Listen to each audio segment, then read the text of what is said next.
ദേ, ശാലിനിയെ കൊണ്ടുപോകാൻ ഞാൻ തയ്യാറാ. പക്ഷേ സത്യ കൂടെ വരില്ല.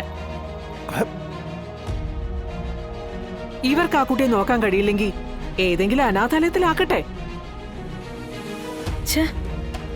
പ്രശ്നം തീർന്നല്ലോ. സത്യമേ, അവിടെ ആവുമ്പോ നേരത്തിന് ഭക്ഷണവും കിട്ടും, അച്ഛനില്ലാത്ത കൊച്ചെന്നുള്ള ചീത്ത പേരും കിട്ടില്ല.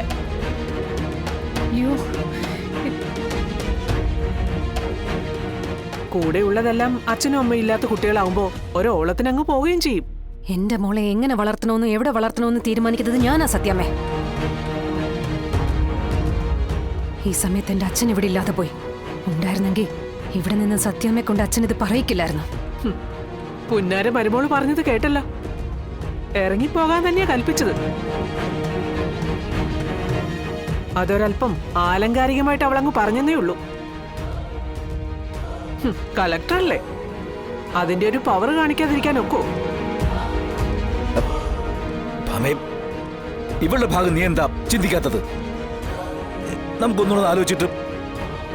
വേണ്ട രാഘവേട്ട, അച്ഛനില്ലാത്ത കൊച്ചിനെയും കൊണ്ട് അവൾ ഈ വീട്ടിൽ തന്നെ നിൽക്കട്ടെ. സത്യഭാമയുടെ വീട്ടിൽ ജീവിക്കില്ല.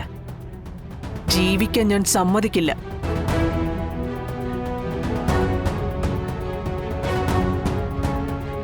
നാക്കിന് എല്ലുള്ള മരുമക്കളൊന്നും എന്റെ കുടുംബത്തിൽ കയറിക്കൂടാൻ ഞാൻ സമ്മതിക്കില്ല.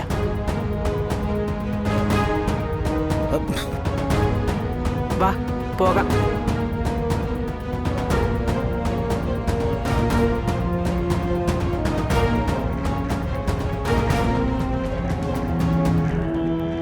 നിങ്ങൾ വരുന്നില്ലേ?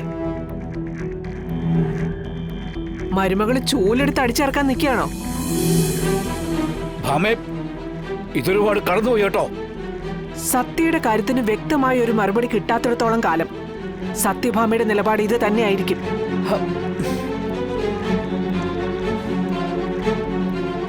നിങ്ങൾ വരുന്നുണ്ടോ ഇല്ലയോ?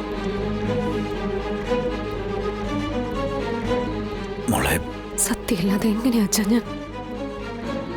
മോളെ, നിന്നെ മനസ്സിലാക്കിയ അച്ഛൻ സാധിക്കും.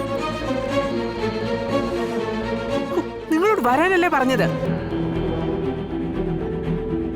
പൊന്നി, പൊന്നി, ഈ സാരിയും കൂടി എടുത്തോണ്ട് പൊയ്ക്കോ. ഇനിയിപ്പോ ഇതിന് പ്രസക്തിയില്ലല്ലോ. എന്നെയും എന്റെ മോളെ മനസ്സിലാക്കാത്തവരുടെ സാരി എനിക്ക് ആവശ്യമില്ല. കൊണ്ടുപോയാൽ വല്ല ദുരിതാശ്വാസമോ വെള്ളപ്പൊക്കമോ പറഞ്ഞു വരുന്നവർക്ക് കൊടുക്കാം. ആ പുണ്യമെങ്കിലും കിട്ടും. പൊന്നി, എടുത്തോണ്ട് പോ.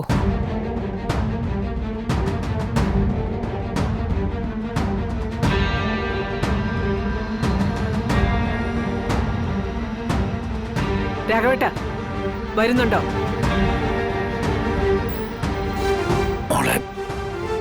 പൊയ്ക്കോ അച്ഛാ, സത്യമെ കൊണ്ട് കൂടുതൽ പറയിക്കണ്ട.